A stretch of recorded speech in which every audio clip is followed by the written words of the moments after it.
Não. Gente, bom dia, então. É, eu mudei aqui que o Zoom agora tem um negócio que chama Dynamic Gallery. Então, eu não sei como é que vocês estão me vendo. Estão me vendo normal? Alguém diz aí que eu coloquei assim que eu consigo ver vocês melhor assim. Dá para Vê te se ver, sim, Sheila. dá? Dá para te ver? Aham, Tá, sim. ótimo. Então, retomando aqui, hoje a Fran não participará por razões de saúde, tá? Que ontem ela começou a ficar bastante doente e ela está se recuperando, então, tá? Então, vamos lá, para onde a gente parou. Nós paramos na página, só um pouquinho, 127, né? Paramos nesse lugar que eu ia retomar com vocês, isso que o Lacan sugere aqui. O relatório de Roma e função e campo, né? Que são os dois textos que ele nos coloca aqui nesse momento, né? Da sua lição. E esses dois textos são os textos em que o Lacan estabelece aquilo que a gente conhece tanto, porque é muito falado, do inconsciente estruturado como uma linguagem. Então, por isso ele pede para a gente retomar aqui. Não porque com o seminário 11, como eu disse no nosso último encontro, ele está jogando isso fora, de maneira alguma. O inconsciente estruturado como uma linguagem permanece, mas Lacan faz uma adição nisso, com isso do real, né? Então vamos lá ver o que ele falava no Função e Campo e nesse relatório de Roma. Que ele faz isso. No 11, ele começa essa retomada do que é o inconsciente, por essa coisa do real, né? Incluindo o real, coisa além, alguma coisa além da linguagem e mais. Não é que tem alguma coisa além da linguagem. Isso que está além da linguagem é o que funda o sujeito, é a causa. Até ele chegar lá para frente. Agora eu não saberia dizer ao certo onde, se alguém puder dizer, não sei se é no 22. Priscila, Oi, você pode repetir a página, fazendo favor? página 127 do seminário do Lacan, do seminário Ah, 11, é onde a uhum, gente tá está. bom. Obrigada. Então, até ele chegar, Lívia, a dizer assim, o inconsciente como enxame de S1s. Porque até então era o S1, até então não. Então, no início era S1 ligado ao S2. Aí lá para frente ele diz o inconsciente como enxame de S1. Cada um é um, cada significante é um, e tem a ver daí com a ideia de sintoma-letra, e tem a ver com isso do real, tá? Então, porque o sintoma-metáfora, isso do S1 ligado ao S2, é uma ideia de Lacan a partir de função e campo.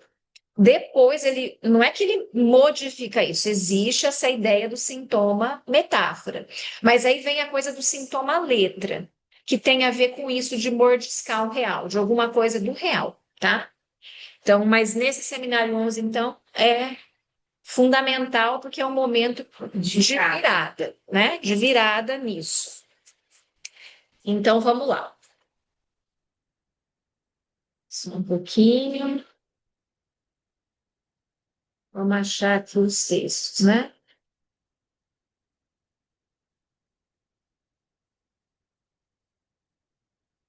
Então, o primeiro texto é o discurso de Roma, que eu vou pescar alguma coisa aí para vocês, do que eu entendi. Do que eu entendi, não. Eu vou lendo algumas coisas do que o Lacan vai falando. Está nos outros escritos o discurso de Roma, tá? O discurso de Roma, então, é. Ele foi proferido em 26 de setembro de 1953. Para quem tiver com os outros escritos aí, está na página 139.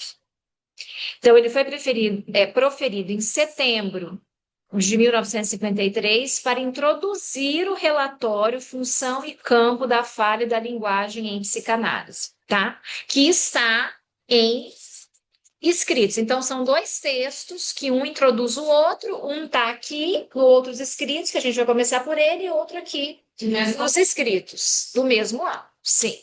Um introduz o outro. Então, é como se o função e campo já está pronto, e aí foi feito esse para introduzir, tá? Então, ele diz assim, ó, aqui, na página 140. O que pode acontecer de efetivo entre dois sujeitos, dentre os quais um fala e o outro escuta? Lembrando que ele está aqui de novo fazendo aquilo que ele fez muito, né, no que ele deu assim o sangue, que é criticar a maneira como a psicanálise estava sendo tomada, utilizada como ferramenta, principalmente na ideia da psicologia do ego, né? Que é a parte saudável. A psicologia do ego entende o seguinte, então, só para que há uma parte saudável no sujeito, e que é sobre essa parte que o analista precisa agir. É em cima dessa parte que o analista precisa agir. Sendo ele modelo, né? Perfeito, Lívia. O analista como modelo. Vocês estão escutando, né, a Lívia? Que ela está aqui bem pertinho. Não está dando para escutar, né? Tá. Isso, o analista como esse modelo, né? O analista, que é essa pessoa que chegou ao final de análise, que serve, então, uma posição de mestre, inclusive, né? Então, Lacan estava criticando isso. Então, ele diz aqui, ó, o que pode acontecer de efetivo entre dois sujeitos, dentre os quais um fala e o outro escuta? Como pode uma ação tão intangível naquilo que se vê e naquilo que se toca atingir as profundezas que presume? Então, a questão é, como que uma análise atinge essas profundezas entre um que fala e o outro que escuta, né? E aí ele vai dizer que a linguagem está sendo mal utilizada, que estão deixando passar isso da essência da descoberta freudiana, né? E aí ele fala um pouco disso da presença do analista, ó, aqui na página 142, ele diz assim, ó, no comecinho. Pois o analista não se crê remetido por isso ao papel que assume na ação da fala, na medida em que ela não consiste apenas para o sujeito em ele se dizer, nem tampouco em se afirmar, mas em se fazer reconhecer.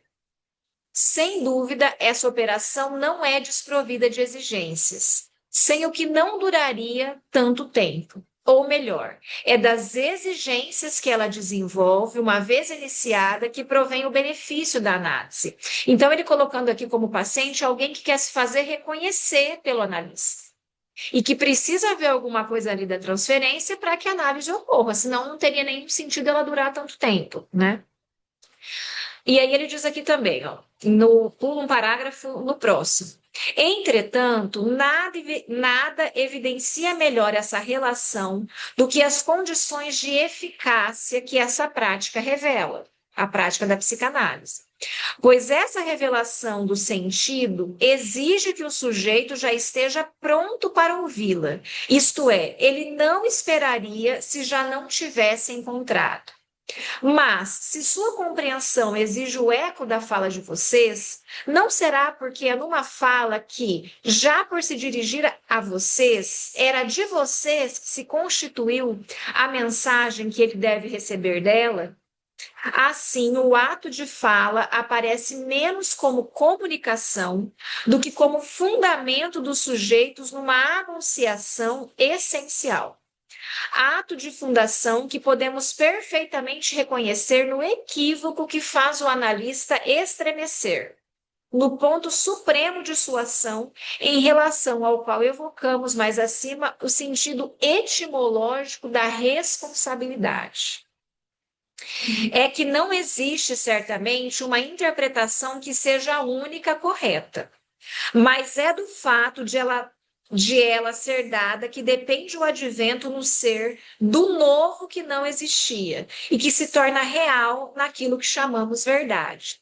Isso aqui é muito bonito, e aí depois o Bernard Nominé retoma isso nesse livro aqui, né? Ele também fala do Seminário 11 um pouco. É muito bonito porque, assim, veja só, a transferência é a repetição do antigo.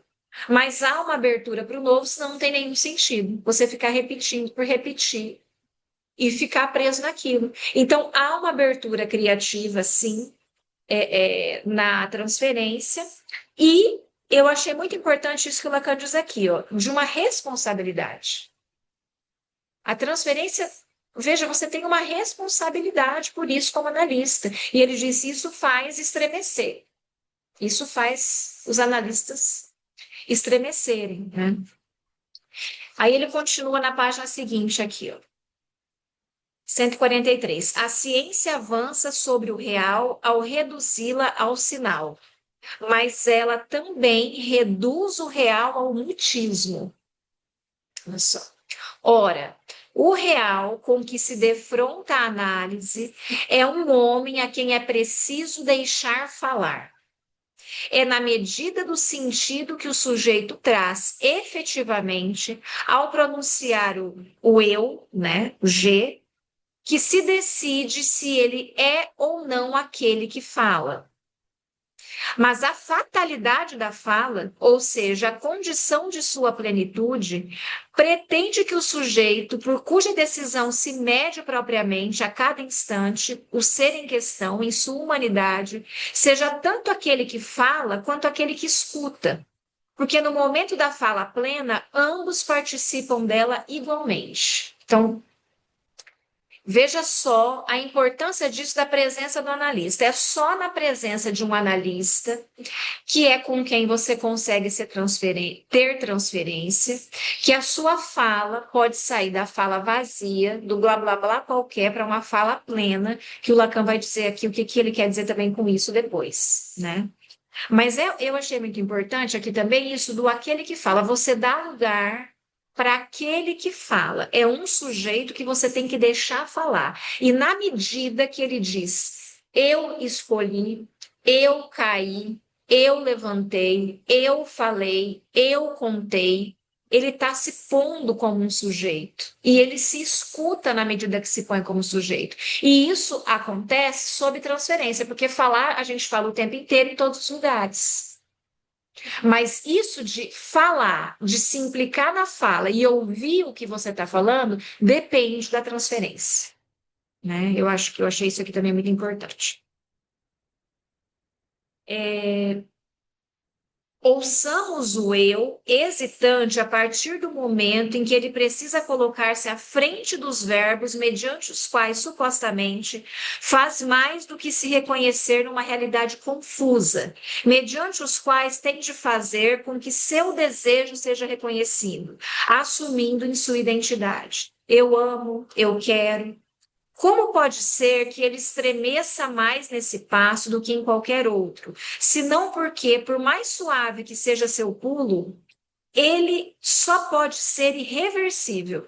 Justamente porque, à mercê de todas as revogações, dali em diante ele as exigirá em suas retomadas. A fala em análise como uma coisa de irreversível. Você falou. E aí você vai ter que dar conta disso.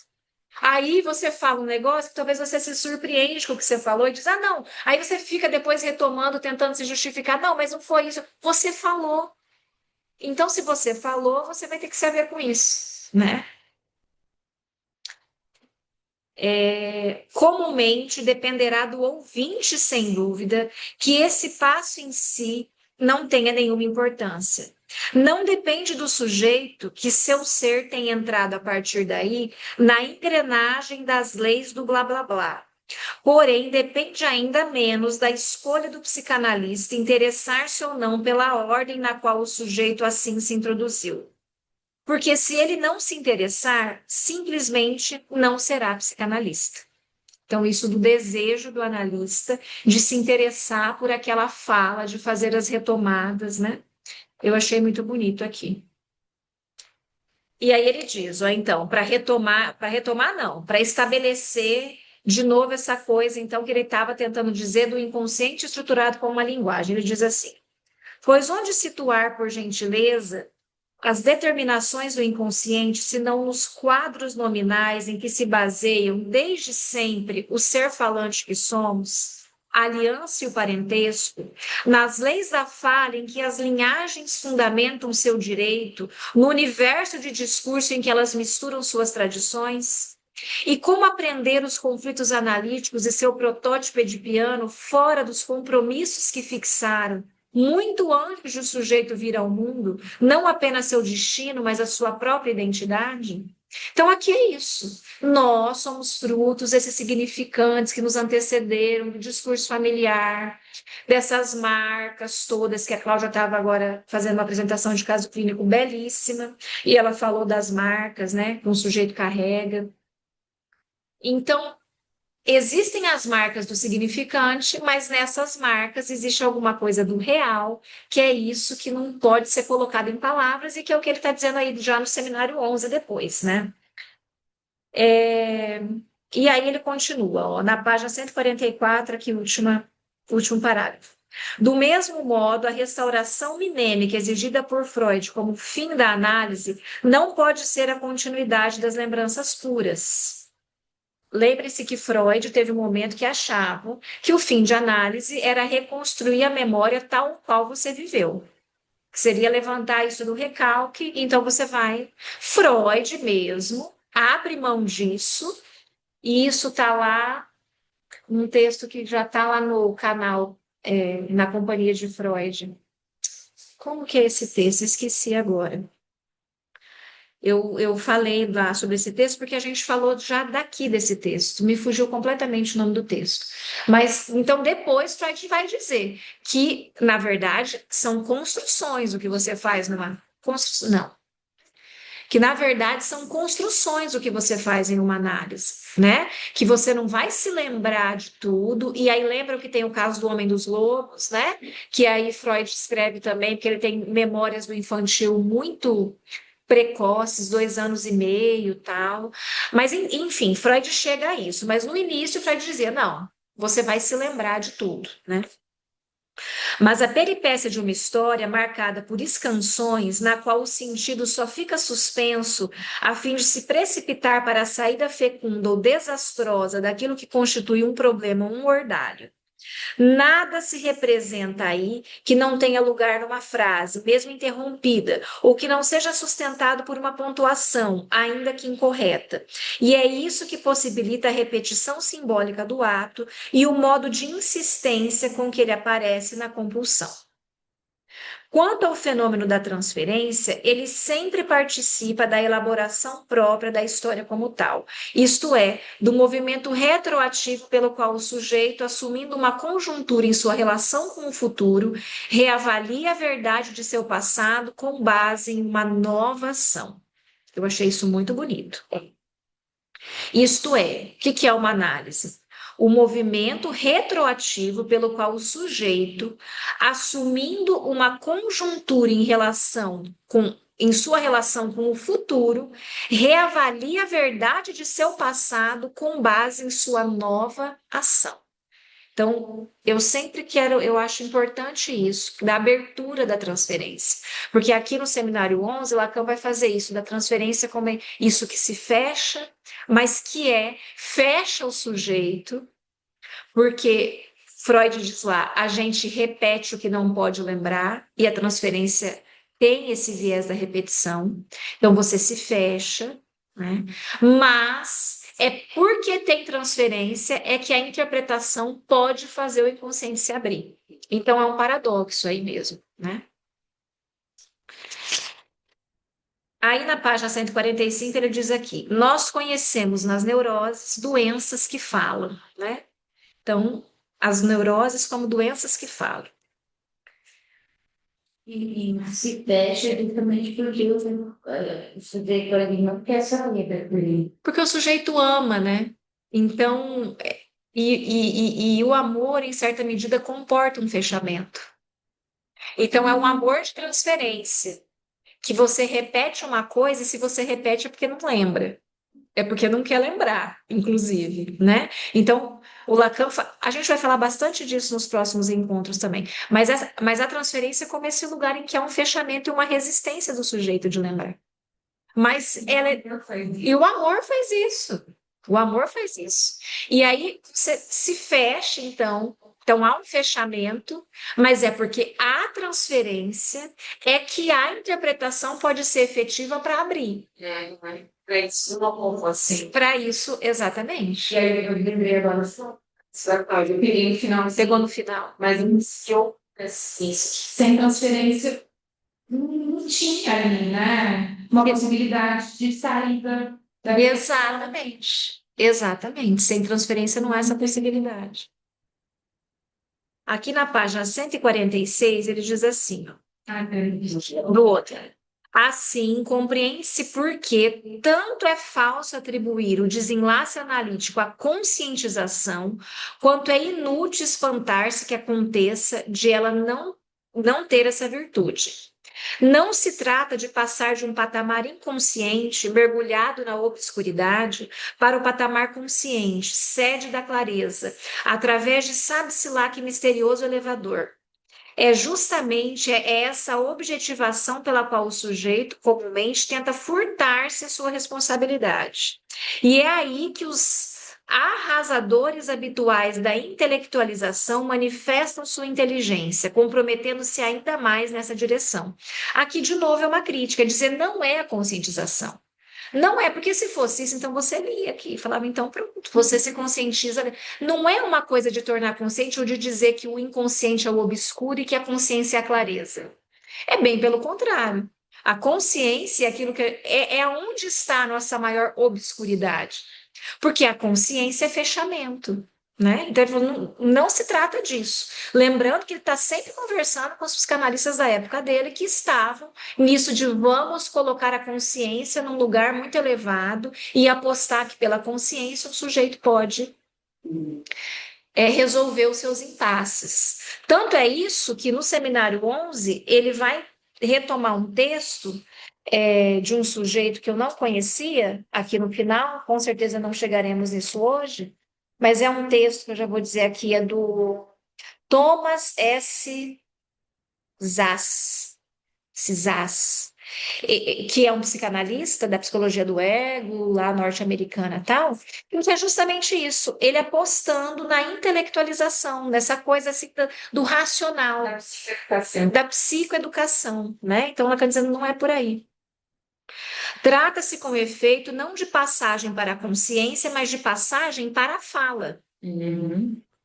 A despeito daqueles que se obstinam em permanecer fechados a ela, e é preciso que a fala seja ouvida por alguém ali onde não podia nem sequer ser lida por ninguém, uma mensagem cujo código perdeu-se ou cujo destinatário morreu. A letra da mensagem é importante aqui. Para aprendê-la, é preciso nos determos por um instante no caráter fundamentalmente ambíguo da fala, na medida em que a função tanto é de velar como é de desvelar. Então, aqui ele já está nisso da porta que abre e fecha, falando de outra maneira. Velar e desvelar. Persiste o fato de que há apenas um texto em que se pode ler, ao mesmo tempo, tanto o que ela diz quanto o que ela não diz, e de que é a esse texto que se ligam os sintomas. E aí, na página 147, ele fala o que é a psicanálise, que eu também achei bonito aqui, ó, no final. Pois estamos prontos para nos interrogar se a análise é o engodo pelo qual se extinguem no sujeito necessidades pretensamente regressivas. Então, a análise é o engano, o engodo, pelo qual se extinguem no sujeito necessidades pretensamente regressivas, permitindo que elas se esgotem pelas vias imaginárias, ou se ela é a resolução das exigências simbólicas que Freud revelou no inconsciente e que sua última tópica ligou brilhantemente ao instinto de morte. Se essa segunda concepção é a verdadeira, o erro representado pela primeira torna-se evidente, com a aberração com que toda a prática analítica acha-se atualmente comprometida. Ele está falando isso é uma aberração. Você ficar no imaginário e você achar que você maneja os instintos com a mão, que é o que ele diz aqui no seminário 11 que eu li no último encontro, é um erro. Você só tem acesso ao instinto pela via da palavra. Então, ele fortalecendo aqui isso da palavra, né? E aí ele critica a psicanálise que se torna um psicologismo. Ele diz que negar a pulsão de morte é negar a psicanálise, lembrando que teve um grupo que disse, tá bom, mas não vamos falar disso, vamos focar em outra coisa, né? que é próprio do recalque, né? O recalque atuando, né? Mas não vamos falar disso, né? Enfim. Aí na página 150, ele diz assim, né? De fato, está no terceiro parágrafo. Não é com a psicologia que Freud se preocupa, nem em reforçar o eu do paciente, nem em lhe ensinar a suportar a frustração ao ser cobrado por Dora a propósito da situação escandalosa em que a má conduta do pai dela a prostitui. Muito pelo contrário. É a essa mesma situação que Freud arremete para obter dela a confissão do apoio ativo e constante que ela lhe dá, sem o qual essa situação não poderia ter se perpetuado nem por um instante. Então, Freud não toma Dora nessa posição de vítima, de nossa, você está aí, seu pai fazendo isso com você. Freud diz qual é a sua responsabilidade nisso, né? Nesse horror aí, qual é a sua responsabilidade? Aliás, só o exercício dessa dialética permite não confundir a experiência analítica com uma situação a dois que, sendo abordada como tal, só pode gerar no paciente um acréscimo de resistência, né? Então, ele está dizendo isso de você, reforçar o ego. Não, você dá conta. Não, como você é capaz. Não, vamos falar das coisas boas. Vamos olhar o lado bom. Isso só reforça a resistência. As quais o analista, por sua vez, não acredita poder remediar senão se entregando às suas, o que leva, no final das contas, ao método que os melhores admitem, sem nem mais sentirem a advertência de um incômodo. Buscar um aliado, dizem eles, na parte sadia do eu do paciente, para reformular a outra parte à medida da realidade. Então, é assim, é conduzir o sujeito à realidade. Aí aqui eu me lembro daquilo que está lá no seminário 1, que a Marisa deve ter abordado bastante, que é o caso do Chris, do Ernest Chris, exatamente. Que então o Ernest Chris, o Hartmann e o Lowenstein era o triunvirato aí, né, que responsável pela psicologia do ego.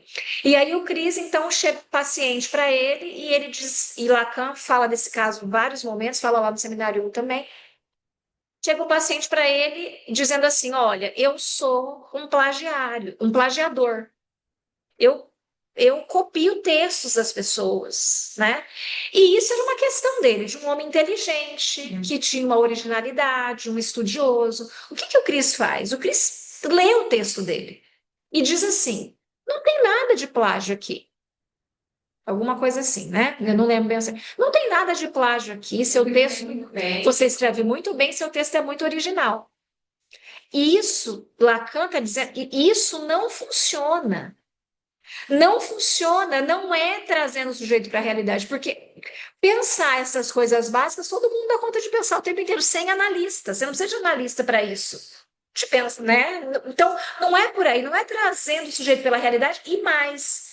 É um caso que Lacan retoma muito, porque também pontua o analista como mestre, para dizer: eu sei se você plagia ou não, vou ler seu texto e vou dizer que não. E pronto. E aí ele sai da sessão e vai comer miolos frescos, como um acting out, assim, né? Para o analista. Vai comer miolos frescos, os miolos frescos como isso, de alguém que produz, né? E aí ela acaba de dizer que isso foi, né? Ou, lembrando lá também do seminário 1, tem muitos casos interessantes lá no seminário 1, que a pessoa chega, que daí também tem a ver com isso da contratransferência que ocorria muito na época, que a pessoa chega nervosa, porque, ela estava muito angustiada que a mãe tinha morrido, a mãe ou o pai, alguém tinha morrido na família. Alguém tinha morrido, talvez esteja enganada sobre a pessoa que morreu. E essa paciente, cujo familiar tinha morrido, tinha ido ao rádio fazer uma fala sobre psicanálise, então era alguém do meio. A analista dela diz para ela: você está nervosa porque você acha que eu estou com inveja, porque você foi no rádio falar de um assunto que eu gosto. Essa é a interpretação. Para vocês vejam como é uma interpretação completamente equivocada em que você se coloca nessa coisa dual e imaginária com o outro, numa rivalidade, inclusive, com o outro, mas que você não admite, você põe em cima do outro. Porque se lembrem que a contratransferência para algum segmento aí da IPA, era considerada na época. Se o paciente sente, se eu sinto, é porque é o paciente que está sentindo e eu estou captando isso, entendeu? Então, o seu sentimento como alguma coisa que valida algo do paciente. Uma maluquice. Então, não era à toa que Lacan estava tão preocupado, né? Com esses desvios aí. E não era à toa que a proposta dele é uma retomada de Freud, para dizer não era isso que Freud fazia. Não era isso. Não é por aí que Freud caminhava, né? E aí ele diz: é inútil, portanto, sobre a psicologia, atacar tal sistema onde tudo se sustenta, e não a não ser para lhe contestar qualquer direito de se chamar psicanálise. Psicanálise não é isso onde tudo se sustenta. A psicanálise é isso onde tudo é furado, onde tudo responde tudo e tudo tem a ver com tudo. Isso não é psicanálise. Como chama? Baseado em evidências. Baseado em evidências, é. Voltando de nossa parte a uma visão mais dialética da experiência, diremos que a análise consiste precisamente em distinguir a pessoa deitada no divã analítico daquela que fala. O que, somando a essa escuta, já são 3 pessoas presentes na situação analítica. Então, a pessoa que está falando, que está ali com o ego, a outra cena, que é o sujeito do inconsciente, e você. Lá já são 3. O que somado aqui escuta, já são 3 pessoas presentes na situação analítica, entre as quais é costume formular a pergunta que é básica em qualquer matéria de histeria: onde está o eu do sujeito? Admitido isso, convém dizer que a situação não é a 3, mas a 4, com o papel do morto, como no bridge, sempre fazendo parte da partida, e tanto que, não se o levando em conta, é impossível articular, seja lá o que for, que tenha sentido a propósito de uma neurose obsessiva. Então, Lacan quer dizer, então, são 4, né? O sujeito, o ego do sujeito, do paciente, o outro sujeito, que é esse sujeito que aparece, né? Que o ego fecha, o sujeito aparece, né? Essa divisão, então, é isso que ele está dizendo. O sujeito dividido. A figura ali da pessoa do analista, mas o morto. E o morto aqui está dizendo o desejo do analista. O morto no bridge é a pessoa que não pode. Eu aprendi bridge o ano passado, eu acho, ou o ano retrasado, porque em algum seminário que a gente estava estudando, ele remetia àquele texto do Lacan sobre o poder, como é que é os princípios do seu poder, a direção do tratamento, os princípios do seu poder, e lá Lacan fala bem do bridge e dessa posição de morto. O morto no bridge é alguém que está ali com as cartas, ele vê as cartas, mas não é ele que age. O outro, o seu parceiro é que age. Então, são 4 também no bridge. Então, tem uma parceria, uma dupla e a outra dupla. Essa posição do morto, ela roda. Quando ela está na sua dupla, só um joga, apesar das cartas estarem ali. Então, a posição do morto é a posição desse que não joga, que não está com o seu. Está ali, mas não com o seu sujeito, não com a sua posição de sujeito. É assim que eu entendo que Lacan fala, não com o seu inconsciente, com as suas questõezinhas, com o seu sintoma, Não. Se você está com o seu sintoma, você responde como essa psicanalista respondeu. Ah, você é nervosa porque acha que eu estou com inveja. Se você está como sujeito, você responde assim. Você responde, como o Lacan fala lá, ou querendo abraçar o sujeito ou jogar ele pela janela. Que você responde com esses afetos que dizem do seu sintoma, né? Então, E ele é, é muito difícil. Sim, é. E aí, na página 152, nesse final desse texto, Lacan diz assim: a psicanálise é fonte de verdade, mas também de sabedoria. E essa sabedoria tem um aspecto que nunca engana, desde que o homem começou a enfrentar seu destino. Toda sabedoria é um gaio saber. Ela se abre, subverte, canta, instrui e ri. Ela é toda linguagem. Alimenta-se de sua tradição. Abram também os ouvidos para as canções populares, para os maravilhosos diálogos de rua. Neles vocês recolherão o estilo através do qual o humano se revela no homem e o sentido da linguagem sem a qual vocês nunca libertarão a fala, né? Então ele termina assim, aí tem algumas perguntas aqui no texto que a gente não vai falar. Deixa eu ver se tem mais alguma coisa aqui. Ah, tem, só uma coisinha aqui. Esse texto vocês não conheciam? Esse é um outro livro, né? O Discurso de Roma. Se vocês tiverem, lá na 164, se vocês tiverem se desimbecilizado apenas o suficiente da ingenuidade para não mais acreditar que o pensamento está pressuposto na fala, então veja só. A gente é imbecil se acredita que o pensamento está na fala. Isso porque, além de a fala estar muito habituada ao vazio do pensamento, a opinião que recebemos dos pensadores é justamente que, pelo uso que o homem costuma fazer dela, a fala lhe foi mesmo dada para esconder seu pensamento. Então, isso é muito interessante, porque, de novo, essa ambiguidade da fala plena e da fala vazia. A fala revela também Oculta. E que, às vezes, você fica nisso de no blá blá blá, que não é o blá blá blá da associação livre, que é o blá blá blá que a gente faz no geral, não é? E que não é para revelar, é para esconder. E aí eu já estou lembrando também do que a gente viu sobre o mimetismo, isso do esconder, do fazer-se quadro, do se colocar numa situação que não é a sua para se esconder, não é? Disso que a gente faz o tempo todo, na verdade, né? Aí ele diz aqui, ó. Ah, isso é bonito também, ó. Vocês podem servir-se dele, do muro da linguagem. Ele fala do muro da linguagem. Vocês podem servir-se dele, 168, para quem está com o texto aí. Vocês podem servir-se dele para atingir seu interlocutor, mas sob a condição de saberem que, quando se trata de utilizar esse muro, vocês estão ambos do lado de cá, sendo, portanto, preciso atingi-lo de banda e não objetivá-lo do lado de lá. Aqui ele está dizendo assim: você está achando que você é superior ao seu analisando? Que você tá do lado, você é o sabichão que está, né? Não, vocês dois estão do lado de cá. Tem um muro e os dois estão do lado de cá. Então, já tem assim uma coisa de remeter a isso do real, né? Mas ele não está dando ênfase nisso nesse momento, né? Foi isso que eu quis apontar ao dizer que o sujeito normal partilha esse lugar com todos os paranoicos que correm pelo mundo.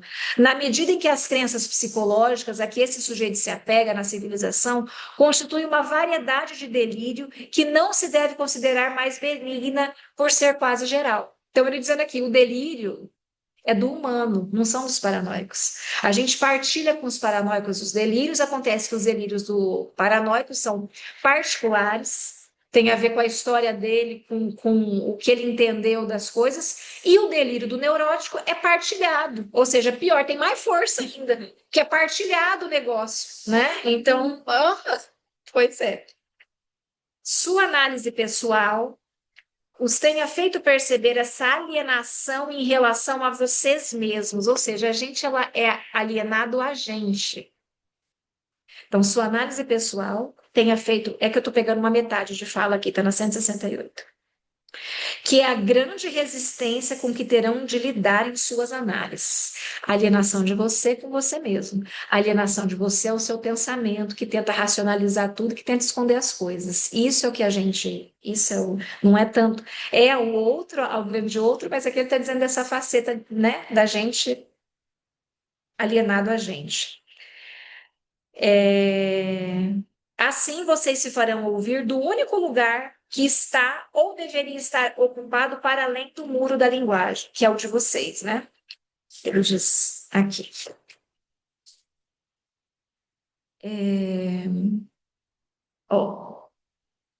No assassinato da coisa, que aí ele fala alguma coisa disso lá na página 170, ele fala do Fordá, né, do Freud e tal, da pulsão de morte.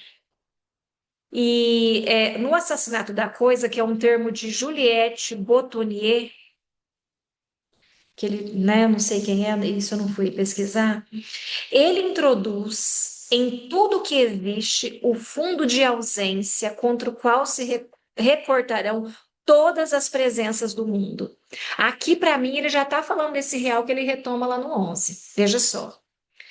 Existe o fundo de ausência contra o qual se recordarão todas as presenças do mundo. Esse fundo de ausência que no final é a causa, que é o que ele retoma. Então, desse texto é isso, tá? Desse discurso, como é que chama? Porque tem. Como é que eu falei que eu não pego? Discurso de Roma. Isso. Aí, aqui, no Função e Campo, aqui, que é um texto super comprido, desse Função e Campo, é um texto super bom, tá? Que Lacan fala muitas coisas importantes, então eu acho que a gente precisa retomar, porque ele está indicando, né? Então, ainda que a gente vá devagar, eu acho que é preciso retomar. Então, nesse texto, que também é de 53, relatório do Congresso de Roma, realizado no Instituto de Psicologia pela Universidade de Roma em 26 e 27 de setembro, né? Então, tem a ver com o Congresso, então, né? Lá de Roma. Na página 239, então a gente já está aqui agora nos escritos, tá? A gente estava nos outros escritos, agora estamos nos escritos. Ele fala um pouco da cisão de 53 e um dos motivos. Essa cisão aconteceu, então, lá em Paris, da Escola Francesa de Psicanálise, né? Foi Lagache que começou com essa ideia de cisão. Lacan sempre, ele era avesso à ideia de cisão, né?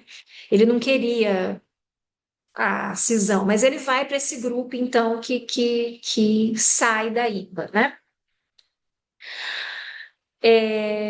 Ó, é que, para além das circunstâncias locais que haviam motivado esse conflito, viera à luz um vício que as ultrapassava em muito, que se houvesse simplesmente podido ter a pretensão de regular de maneira tão autoritária a formação do psicanalista, levantava a questão de saber se os modos estabelecidos dessa formação não levavam ao fim paradoxal de uma depreciação perpetuada. Então, veja só, sempre esse tema da formação do analista. O que é a formação de um analista? Como se faz a formação de um analista? E a gente sabe que na época, de uma maneira muito rígida, você não podia nem escolher o seu analista, tantas sessões por semana, num preço exorbitante, tanto tempo, enfim. Era desse modo que funcionava, né? Quanto a nós, e aí ele vai falar da inovação dele, né? Pensamos que se inovamos, e aí ele está falando também da sessão curta, da maneira como ele conduzia suas análises, ele diz: quanto a nós, pensamos que se inovamos, não é de nosso gosto fazer disso um mérito. Numa disciplina que só deve seu valor científico aos conceitos teóricos que Freud forjou no progresso de sua experiência, mas os quais, por serem ainda mal criticados e por isso conservarem a ambiguidade na língua vulgar, beneficiam-se dessas ressonâncias não sem incorrer em mal-entendidos, parecer-nos-ia prematuro romper a tradição de sua terminologia. Por que eu trouxe isso? Ah, tá, Jana, tá na página 241 dos escritos. Por que eu trouxe isso? Olha o Lacan dizendo assim, as terminologias, porque Freud usa terminologias da língua vulgar mesmo. Eu, isso, supereu, né? A tradução quis deixar isso um pouco mais, né? Falando, não, é ego, a tradução inglesa, é ego, é superego, é id, para tentar formular. E o Lacan, porque às vezes a gente ouve isso, né? Dizer assim, ah, mas por que chamar isso? Então, por que falar de função materna e função paterna hoje em dia? Né? Já que a família não é mais isso, não necessariamente se entende a família desse modo, né? Felizmente avançamos para dizer que uma família são funções, e não é porque usar o materno e o paterno, sendo que pode ter duas mães e dois pais, não sei o que, não sei o que. Então, o Lacan está dizendo, não é por aí, não é mudando essa terminologia que eu acho que vai resolver. Ele diz, mas, olha aqui, ele continua, parece-nos que esses termos só podem esclarecer-se ao estabelecermos sua equivalência com a linguagem atual da antropologia ou com os mais recentes problemas da filosofia, onde muitas vezes a psicanálise só tem a se beneficiar. Ele falou, mais do que mudar os termos, é relacionar esses termos com as descobertas que vão sendo feitas, né? Com o que a gente vai entendendo de novo, e tantas contribuições que a psicanálise vai colhendo de outros saberes, que a gente sempre sabe o tanto que isso é importante, né? Se a negligenciamos, oblitera-se o sentido de uma ação que só extrai seus efeitos do sentido. E as regras técnicas, ao se reduzirem a receitas, suprimem da experiência qualquer alcance de conhecimento e mesmo qualquer critério de realidade. As regras não são receitas. E lá nos escritos técnicos, que são belíssimos, esses textos do Freud de 1912, o texto que eu estava falando, eu lembrei, recordar, repetir e reelaborar, né, que está lá também nos escritos técnicos. São textos belíssimos. Freud é muito claro ao dizer, olha, eu vou dizer para vocês o que não funciona, mas tem um monte de coisa que funciona. E mais, ele é muito claro, existe uma regra fundamental, que é a regra da associação livre, e a regra do lado do analista é a da atenção flutuante, que não adianta nada a pessoa associar livremente se você não tiver sua atenção flutuante. São essas as regras. O resto depende de cada caso e você vai ver como é que a coisa funciona. A gente falou um pouco disso lá no último café, que eu falei sobre o tempo. A gente falou um pouco disso, de se lembrar que o Lacan ele foi e fez um carinho, um gesto na pele, o gestapo, né? De uma pessoa que estava falando da Gestapo, da guerra, do nazismo, né? E aí ela fala do horror que ela tinha vivido, que os familiares dela tinham vivido, e na Gestapo, Lacan equivoca e faz um gesto na pele, né? Um gestapo, um gesto na pele. Ele vai e faz esse carinho no rosto da paciente. Assim como Freud, que no final, antes de ir para a Inglaterra, dá uma flor para uma paciente, como uma coisa assim de uma vida, né? Da vida. Freud fugindo do nazismo também, do horror, ele dá uma flor. Então, para dizer assim, as regras, elas são. Você vai ver com cada paciente como você vai conduzir a transferência. O que também não significa que você vai sair performando com os pacientes. Ah, se Lacan fez isso, vou sair aqui fazendo coisas com meu paciente. Óbvio que não, né? Mas é para dizer que essa rigidez, ela nunca existiu em Freud, a não ser nesses dois princípios, associação livre e atenção flutuante, né? Igual no caso que você falou semana passada, né? Acho que é ai, não lembro agora qual psicanalista que atendeu via ligação. Via ligação. A Maria Anitta, foi a Fran que citou, numa época em que ninguém atendia, né? Exatamente. E aí ele vai dizer assim também que uma formação não pode ser uma autoescola, né? Ele usa esse termo aqui, que não tem, que vai te entregar uma carteira de habilitação. Se imaginasse em condições de controle. Ah, olha só. Do mesmo modo, será que ela se harmoniza com uma concepção de formação analítica que seja de uma autoescola que, não satisfeita em aspirar ao privilégio singular de entregar a carteira de habilitação, que não satisfeita em aspirar ao privilégio singular de entregar a carteira de habilitação, se imaginasse em condições de controlar a construção automobilística? Quanta pretensão, é muita pretensão, né? Ele está dizendo, vocês são pretensiosos demais. E aí é bonito porque ele começa dizendo, eu não quero disso um mérito. Eu não estou falando isso para ter um mérito, é bem pelo contrário, é para tirar. Veja, essa coisa da pretensão é ruim demais, né? Essa coisa pretensiosa. Seja como for, na página 242, ao evocar as circunstâncias desse discurso, não estamos de modo algum pensando em desculpar suas insuficiências. Por demais, isso que eu achei lindo, gente. Ele está falando desse texto dele, ele está falando, esse meu texto é insuficiente, ó. De modo algum pensando em desculpar suas insuficiências, por demais evidentes, pela pressa que lhe foi imposta. uma vez que é dessa mesma pressa que ele adquire seu sentido e sua forma. Aliás, demonstramos num sofisma exemplar do tempo intersubjetivo a função da pressa, da precipitação lógica, em que a verdade encontra sua condição insuperável. Nada há de criado que não apareça na urgência, e nada na urgência que não gere sua superação na fala. Isso que eu achei muito bonito, porque eu acho que é o ensinamento de Lacan, uma sabedoria. Muitas vezes, isso é o que mais se diz nos trabalhos que a gente produz. Ai, se eu tivesse mais tempo. Ai, eu não tive tempo. Isso se fala dos trabalhos acadêmicos, isso se fala. Ai, eu tô. E Lacan está dizendo aqui, ó, que é na pressa e que tudo bem se uma coisa é insuficiente. Ele está pondo esse texto como insuficiente. Isso tem a ver, será, com sessões curtas? Também, com certeza. Isso, assim. Da pressa, da sessão ser mais curta, e a gente se apressar. Sim, porque olha só, isso que eu quero ressaltar, né? A função da pressa em que a verdade encontra sua condição insuperável. A função da pressa em que a verdade encontra sua condição insuperável.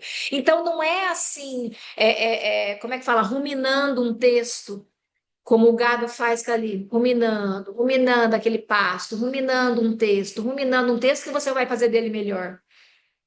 Talvez você vai fazer, talvez ele vai servir, e é por isso que a gente tem que pensar na diferença de um texto científico para um texto que transmite alguma coisa de psicanálise. A gente tem que pensar sempre muito nisso, porque eu acho que a gente sempre corre o risco de escorregar para o texto científico, que na verdade é um texto tão pensado que de tanto pensar fecha.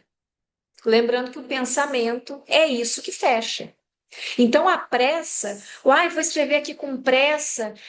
O Lacan está dizendo, vai ter um monte de erro, um monte de insuficiência, mas é aí que talvez possa aparecer alguma coisa da verdade, e não na rutinação do pensamento, né? Que às vezes se prioriza, às vezes isso é priorizado nos encontros, nas revistas, às vezes isso é priorizado. Então, eu acho que a gente tem que também ficar de olho nisso, né? Na página 243. Gente, tá gravando, né? Tá. É interessante, normalmente, principalmente na hora de ter Lacan, eu vou assim, tão devagar, porque se eu vou na pressa, aí É. É que é difícil mesmo. É uma coisa assim, como que eu vou explicar? É daquela coisa que invade a gente quando você pensa pela primeira vez. E aí você fala, não, mas eu vou dominar melhor. Mas é aquilo que que veio assim, dá um universo. Você sabe por quê? A gente escuta isso com frequência das pessoas, por exemplo, que mudam a prova. Isso. Você faz uma prova, marca lá C. Aí você vai ficar pensando e marca D. Mas a gente ouve isso com frequência, que tinha marcado certo, depois marcou o errado. De tanto pensar. Então, a pressa tem uma função muito importante, sim. Inclusive disso, de barrar a intelectualização, vamos dizer, numa sessão de análise, né? Que o jeito está lá tão racional, você dá um corte nisso, né? Os cortes são muito importantes, então, né? Aí na página 243, ele diz aqui, ó, a descoberta prometeica de Freud foi uma ação desse tipo. Sua obra nolo atesta, mas ela não está menos presente em cada experiência humildemente conduzida por um dos trabalhadores formados em sua escola. Olha que bonito. Então, ele falou, tem Freud, mas o que cada psicanalista faz é a presença dessa descoberta de Freud, do inconsciente, em cada experiência humildemente conduzida por um dos trabalhadores formados em sua escola. Achei isso muito bonito também. Podemos acompanhar ao longo dos anos decorridos essa aversão do interesse pelas funções da fala e pelo campo da linguagem. Ela motiva as mudanças de objetivo e de técnica. Tentemos esboçar a tópica desse movimento. Ao considerar a literatura que chamamos de nossa atividade científica, os problemas atuais da psicanálise destacam-se nitidamente sobre 3 aspectos. Então, ele vai dizer quais são os problemas da psicanálise atual, né? Gente, às vezes pode parecer que Isso, vocês podem pensar, mas isso ficou lá no passado, a psicanálise não é mais assim, Lacan retomou as coisas de outro viés, Lacan retomou Freud, né? Então as coisas não são mais assim. Esse risco de fechamento a gente sempre corre. O risco de fazer de uma escola uma igreja, a gente sempre corre. E o que que isso significa? Que existem os pastores, que existe o todo, que não existe, que tudo anda muito bem, obrigado. Esse risco a gente sempre corre. Tanto que quando o Lacan foi dissolver sua escola lá, quase no final da vida dele, ele diz: errei em fazer disso uma igreja. Ele diz: errei em fazer isso uma igreja. Ele que tinha feito todas essas críticas, que já estava no fim do ensino e que. Então, o risco de fazer das coisas igreja é muito grande sempre. Então a gente tem que estar atento. Esses textos de Lacan não estão ultrapassados porque a gente pode pensar, não, isso já ficou para trás. Não. Isso é uma coisa diária. Diária, é uma luta diária. Lembra o que Freud diz lá? A resistência à psicanálise é meu inelutável destino. A nossa tendência é resistir à psicanálise. A nossa tendência é preencher as coisas com sentido. A nossa tendência é humana. Porque ainda que você vá muito adiante na sua análise, você não deixa de ser humano e ter essa estrutura de pôr um véu em cima da verdade. Então, é muito importante seguir nisso, né? E isso tem a ver com aquilo que você tinha comentado, né? Dos delírios do neurótico. Os delírios do neurótico, que são, assim, muito fortes, como o Lacan está dizendo assim, porque são gerais, né? São delírios em conjunto. As pessoas estão lá, naquele delírio absurdo, e a gente vê isso com muita frequência, que a gente consegue ver melhor quando é da bolha alheia, né? Aí você vê bem, você vê com frequência, né? E aí diz, lá, aquele pessoal lá, todo mundo alienado, né? A gente tem mais dificuldade de ver o nosso, evidentemente, porque Lacan diz que a superação maior, a alienação maior é da gente com a gente, né? Da gente com a nossa, com a nossa construção É isso fantasmática. que quem está fora. Meu Deus, sem passe, tem nome do pai. Que coisa. Pior, Já olha vi. não, e quantos termos religiosos, né? Nome do pai, passe, aham. O que que você. Então, ó, os problemas atuais da psicanálise, página 243, destacam-se nitidamente sobre três aspectos. A função do imaginário, que é essa relação dual, que eu dei esses dois exemplos, que está lá no seminário 1, né? Que é isso de você ficar numa coisa imaginária com o paciente, né? Então, a função do imaginário, é isso que ele quer dizer. Na B, noção das. Então, função do imaginário. A função do imaginário. B, noção das relações libidinais de objeto. Que é isso que a psicanálise, que ele vai dizer assim, que desemboca numa fenomenologia existencial ou até num ativismo movido pela caridade. E que ele vai dizer o que disso aqui? Que é isso de achar que há uma superação das fases, que você vai chegar na fase dita genital e que daí, né, vai, enfim, ficar nessa coisa harmoniosa. Então, e o C, ele diz, importância da contratransferência e correlativamente da formação do psicanalista. Esses três problemas têm um traço comum. A parte, a atividade pioneira que manifestam em três fronteiras diferentes com a vitalidade da experiência que o sustenta. Trata-se da tentação que se apresenta ao analista de abandonar o fundamento da fala. Então, esses três problemas, Lacan vê como uma tendência a abandonar o fundamento da fala. A contratransferência, então, como exemplo disso, de o que você sente, você, esse ser superior, o que você está sentindo, tem a ver com o inconsciente do paciente, né? Então, se você se sente angustiado, tem a ver com você, porque você já está esse patamar acima, tem a ver com o paciente. Se você sente qualquer coisa, tem a ver com o paciente, né? Não há dúvida que esses efeitos só podem ser corrigidos por um mero retorno ao estudo, no qual o psicanalista deveria tornar-se mestre e senhor das funções da fala.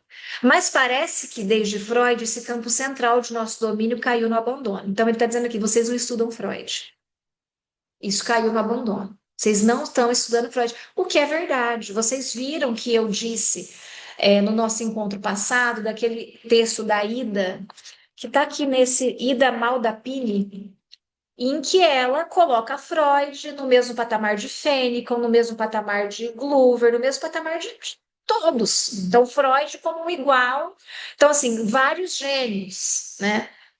Esses dias eu vi um meme, foi a Fran que me mandou, inclusive, de um rapaz dizendo assim, gente, o problema não é falta de autoestima hoje em dia, o problema é excesso, é muita autoestima, né? Então, assim, você tem que parar para pensar bem, será que eu sou um novo Galileu Galilei?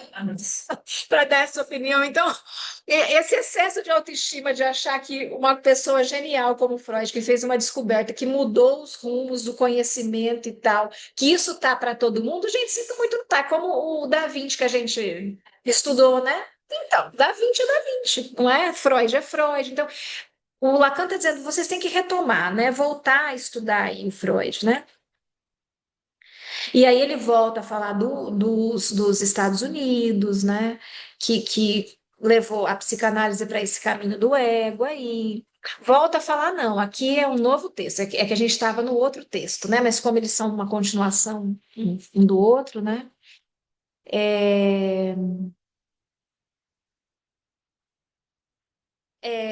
E aí ele diz assim, na página 247, aqui no final, a técnica precisa ser fundamentada. Por que, então, sessão de 45 minutos? Ok, pode ser sessão de 45, mas fundamente. Por quê? Eu quero ver o fundamento, porque Lacan fundamenta a sua sessão curta, né, e o tempo lógico. Então ele diz, a gente precisa que a técnica não seja porque sim. Por que 4 sessões por semana? A resposta não pode ser porque sim. Por que sessão de 45, 50, 1 hora e meia, o tempo? Por quê? Né? Tem que ter um fundamento que precisa ser buscado na própria psicanálise, né? Aí no item 1 aqui, ele vai para a fala plena e para a fala vazia, né? E ele vai fazer uma diferenciação disso, então, aqui na 248. Ó. Quer se pretenda agente de cura, de formação ou de sondagem, a psicanálise dispõe de apenas um meio, a fala do paciente. A evidência desse fato não justifica que se o negligencie. Ora, toda fala pede uma resposta. Mostraremos que não há fala sem resposta, mesmo que depare apenas com o silêncio, desde que ela tenha um ouvinte, e que esse o cerne de sua função na análise. Mas se o psicanalista ignorar que é isso que se dá na função da fala, só fará experimentar mais fortemente seu apelo, e se é o vazio que nela se faz ouvir inicialmente, é em si mesmo que ele o experimentará. E é para além da fala que irá buscar uma realidade que preencha esse vazio. Assim, ele passa a analisar o comportamento do sujeito para ali encontrar o que ele não diz. Veja, a gente não analisa comportamentos, a gente analisa a fala, ela está dizendo. Ai, porque o fulano. Às vezes o paciente analisa seu comportamento, mas ele está nessa função mesmo do imaginário ser. Você não vai analisar comportamento, você vai analisar a fala. E Lacan diz: quando a gente fala em analisar a fala, você começa isso de analisar comportamentos, né? Na página 250, ele fala da associação livre e diz: trata-se de um trabalho. É tanto um trabalho que se pode dizer que ele exige uma aprendizagem e chegar a ver nessa aprendizagem o valor formativo desse trabalho. Mas ao entendê-lo dessa maneira, que outra coisa ele formaria senão um operário especializado? Portanto, o que acontece com esse trabalho? Examinemos suas condições e seu fruto, na esperança de aí ver melhor seu objetivo e seu benefício, né? E aí ele diz aqui na 251, esse ego, cuja força nossos teóricos definem agora pela capacidade de suportar uma frustração, é frustração em sua essência. É frustração não de um desejo do sujeito, mas de um objeto em que seu desejo está alienado. E quanto mais este se elabora, mais se aprofunda no sujeito a alienação do seu gozo. De novo aqui então. Quanto mais você reforça o eu, quanto mais você faz o eu, isso Isso, um eu que suporta a frustração, você esquece que o eu por si só é a frustração. É o que você conseguiu fazer com o horror, é o seu eu. Ele não é nada além disso. É alguma coisa que te protege, pegando lá Freud em o eu e o isso, que te protege do horror, mas também te protege de tudo o resto que o inconsciente te dá, como, por exemplo, do seu desejo, né? Então, na página 252, Lacan diz assim: o perigo não está na reação negativa do sujeito, mas antes em sua captura numa objetivação, não menos imaginária do que antes de sua estática ou de sua estátua, numa situação renovada de sua alienação. Olha que bonito isso. Então, a reação negativa do paciente a você, e às vezes os pacientes chegam dizendo: você errou. Eu não gostei daquilo, enfim, os pacientes chegam falando essas coisas. Então, o perigo não está nisso, mas antes no paciente como uma estátua, numa situação em você ficar renovando a alienação. Então, aí você quer que o paciente não esteja alienado ao grande outro, ao pai, à mãe, a não sei quem, mas ele fica alienado a você. Você é o grande outro, né? Então, você reforça essa alienação. Muito pelo contrário, a arte do analista deve consistir em suspender as certezas do sujeito, até que se consumem suas últimas miragens. Frase. Então, suspender as certezas do sujeito até que se consumem suas últimas miragens, e é no discurso que deve expandir-se a resolução delas. Aliás, o psicanalista sabe melhor do que ninguém que a questão aí é ouvir a que parte desse discurso é confiado o termo significativo. E é justamente assim que ele opera, no melhor dos casos, tomando o relato de uma história cotidiana por um apólogo que, a bom entendedor, dirige suas meias palavras, uma longa prosopopeia por uma interjeição direta, ou, ao contrário, um simples lapso por uma declaração muito complexa, ou até o suspiro de um silêncio por todo o desenvolvimento lírico que ele vem suprir. Então, são as meias palavras, as interjeições, o ato falho, que parece simples e às vezes é uma declaração complexa. São nessas miudezas que um analista precisa se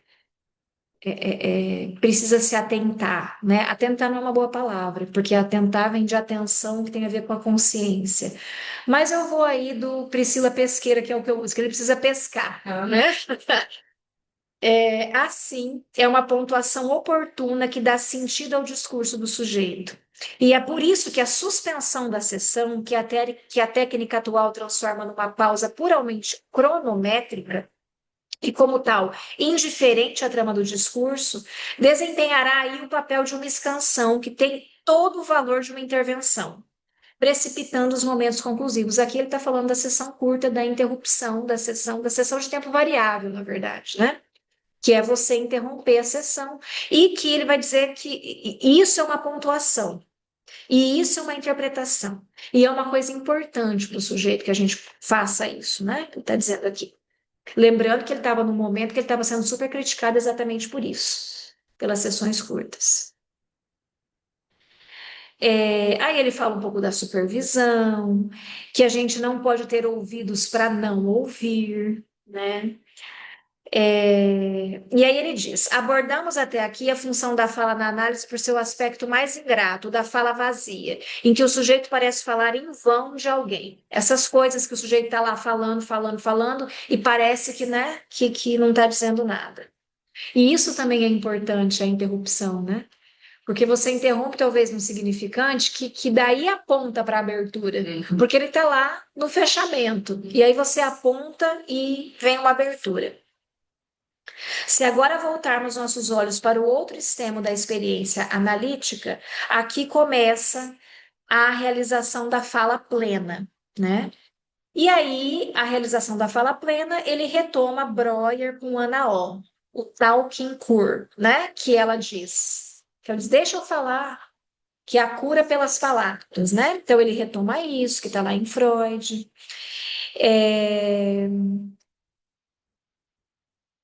Ele diz aqui, a rememoração hipnótica na página 256, no final. é, sem dúvida, a reprodução do passado, mas é, sobretudo, uma representação falada, e, como tal, implica toda sorte de presenças. Achei importante porque, nesse capítulo 11, ele retoma a presença do analista, e aqui ele já está falando, né, de presença, assim. E aí ele diz: sejamos categóricos. Não se trata, na página 257, na anamnese psicanalítica, de realidade, mas de verdade. Porque o efeito de uma fala plena é reordenar as contingências passadas, dando-lhes o sentido das necessidades por vir, tais como as constitui a escassa liberdade pela qual o sujeito as faz presente. Olha que lindo. A liberdade é escassa, porque a gente fala desse discurso que veio do outro, né? Mas a fala plena, então, isso aqui é um. Ele está dando uma definição aqui, é reordenar as contingências passadas, dando-lhes o sentido das necessidades por vir, tais como as constitui a escassa liberdade pela qual o sujeito as faz presente. Então, é você, com sua análise, de repente reordenar. E eu digo de repente porque você fica anos falando de um assunto e de uma coisa, e aí vem algum momento que você reordena aquelas contingências passadas e tem um entendimento de onde você se alienou. Mas ele diz assim, ainda que se possa fazer isso, é escasso, né? A possibilidade, assim, a liberdade dentro desse, Exatamente, é escasso. não é linguagem. Acho que não vai ser uma super mudança. Exato. Sentido. Porque tem suas marcas, né?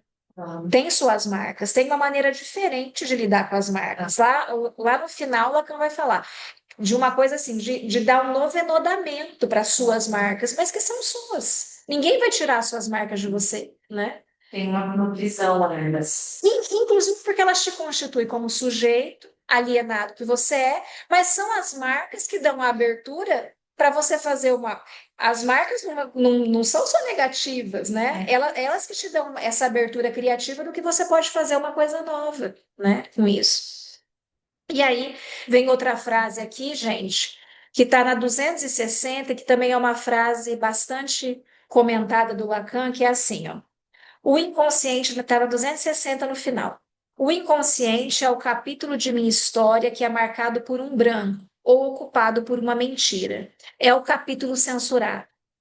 Mas a verdade pode ser resgatada. Na maioria das vezes já está escrita em outro lugar, qual seja, nos monumentos. E esse é o meu corpo.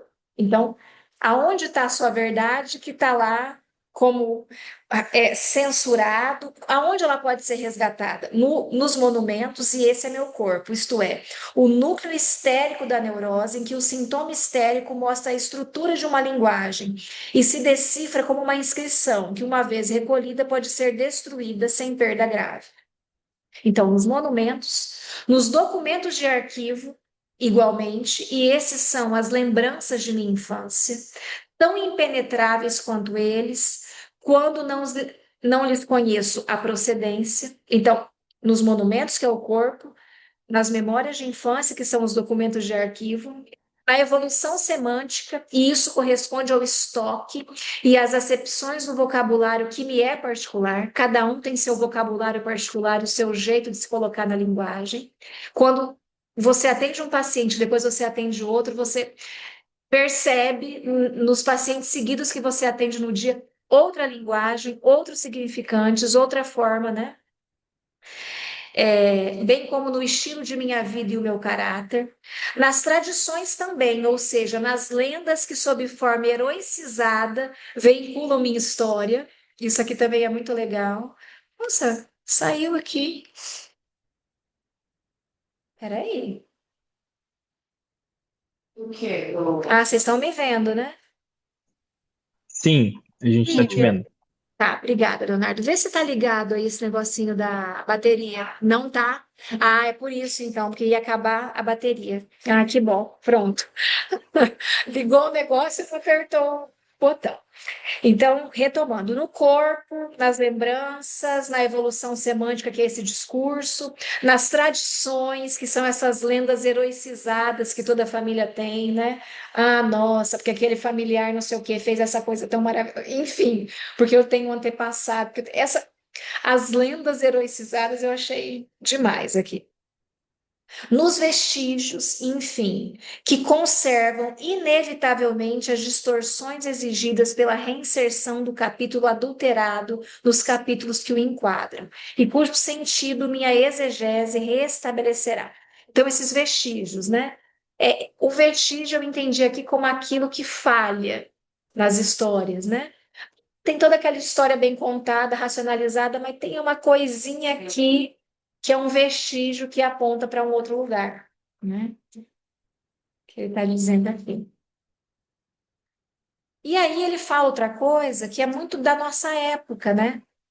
Da importância dos acontecimentos históricos. Isso também tem importância para um sujeito. Ele diz aqui, ó, numa dada época, a gente já vai terminar, tá? Um certo tumulto num lugar lá que ele cita, é vivido por seus atores como a vitória ou derrota do parlamento ou da corte, noutra, como vitória ou derrota do proletariado ou da burguesia. E embora sejam os povos, para falar como Hetz, que sempre arcam com os custos, não se trata em absoluto de um mesmo acontecimento histórico, quer dizer, eles não deixam o mesmo tipo de lembrança na memória dos homens. Então, sim, o momento histórico que você vive incide sobre o seu inconsciente. Então, Lacan está dizendo isso aqui na página 262, para quem quiser anotar. O que ensinamos o sujeito a reconhecer como seu inconsciente é a sua história. Ou seja, nós o ajudamos a perfazer a historização atual dos fatos que já determinaram em sua existência um certo número de reviravoltas históricas. Mas se ele estiver nesse papel, já foi como fatos históricos, isso é, como reconhecidos num certo sentido ou censurados numa certa ordem. Assim, toda fixação numa pretensa fase instintual é, antes de mais nada, um estigma histórico. Página de vergonha que se esquece ou se anula, ou página de glória que constrange. Mas o esquecido é lembrado nos atos e a anulação opõe-se ao que é dito a lures, assim como o dever de gratidão perpetua no símbolo a própria miragem em que o sujeito se descobre preso. Dito de maneira sucinta, os estágios instintuais já estão, ao serem vividos, organizados como subjetividade. Lá no seminário 11, ele tem uma frase. Alguém aqui, nesse capítulo que a gente está estudando, alguém aqui tem a impressão de pegar nas mãos, de manusear a massa dos instintos? Óbvio que não. A gente vive isso dos estádios instintuais, pulsão oral, pulsão anal, objeto olhar e objeto voz. Isso a gente entende no paciente a partir da fala dele, da subjetividade. A gente não tem acesso ao instinto puro, né? Ao instinto que a gente chama de pulsão daí, né? A gente não tem acesso ao puro da pulsão. Como é que a gente vai saber? Com a subjetividade daquele sujeito.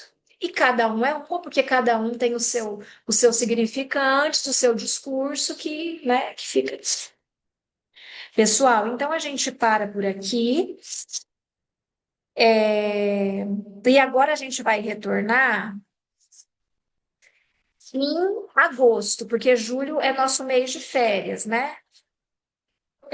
Mas só para dizer assim, eu não sei se a gente retoma ainda esse texto, ou daí se a gente vai, se já está suficiente. Eu acredito que já está suficiente, que vocês podem retomar daí, se quiserem, se Função e Campo, que é um texto muito importante, que sempre tem que ser retomado. E Lacan fala nesse texto, então, dos textos fundamentais do Freud. Ele diz, olha, a gente tem que ler o X e suas relações com o inconsciente, tem que ler a interpretação dos sonhos, tem que ler os casos do Freud, os 5 grandes casos de Freud. Ele vai retomando isso mesmo para valorizar Freud, né? E dizer que a resposta para o que é a psicanálise a gente encontra no fundador da psicanálise, né?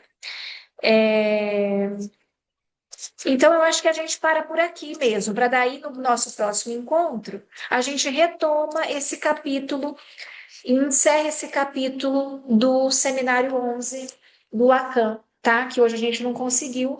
Então, só para ressaltar, estamos no capítulo 10, que se chama Presença do Analista. Eu nem consegui ler, que eu acho genial, que está nesse texto, que é um texto da Julieta de Batista, que está nesse livro, né? Aqui dentro tem um texto da Julieta. E esse, que é o do Bernardo Miné, que ele também fala do Seminário 11, mas a gente vai retomar, então, em agosto, tá bom? Alguém quer dizer alguma coisa?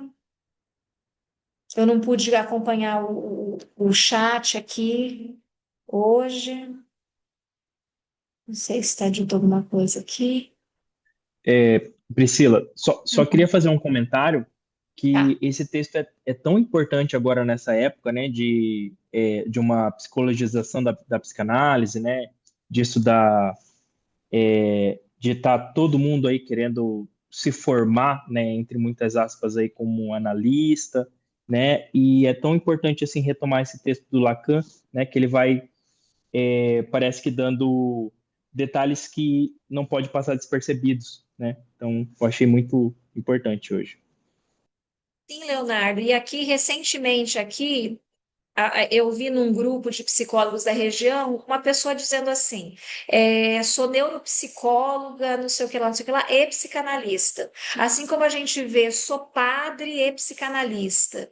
A gente vê, sou não sei o que e psicanalista. Não é que um psicanalista só possa exercer a função de psicanalista, não posso fazer outras coisas, né? Ele pode fazer outras coisas. Mas o problema é aliar duas coisas que são completamente opostas e você está dizendo assim, sou psicanalista. Então, eu acho que esses textos do Lacan são importantes para a gente retomar a discussão com o que a gente tem hoje de resistência à psicanálise. E mais, eu já fiz um espaço escola uma vez apontando isso. A gente gosta de dizer assim, os de fora criticam a psicanálise, não sei quem falou que a psicanálise não é ciência. Aí a gente se une, faz textos, e que bom, né? E responde, e escrevem livros sobre isso. Mas tem essa resistência que está dentro das pessoas que se dizem psicanalistas, né?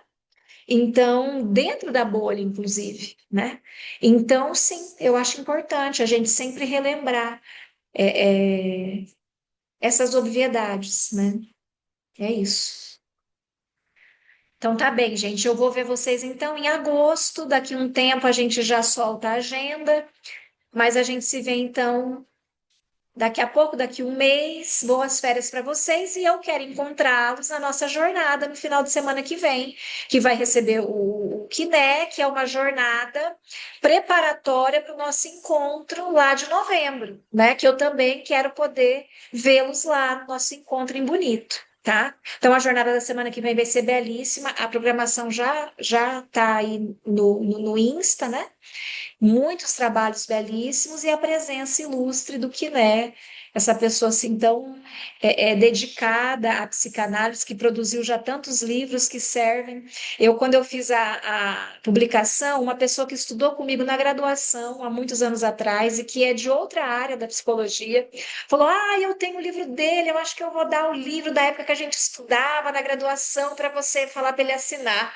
Então, eu falei: o Quiné é essa pessoa que tem sucesso também fora, né, da psicanálise, esse reconhecimento.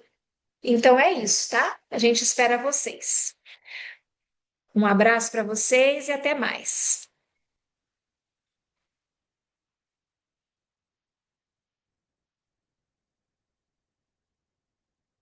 Não, aqui eu não faço a pausa, eu já saio. Peraí, Andy.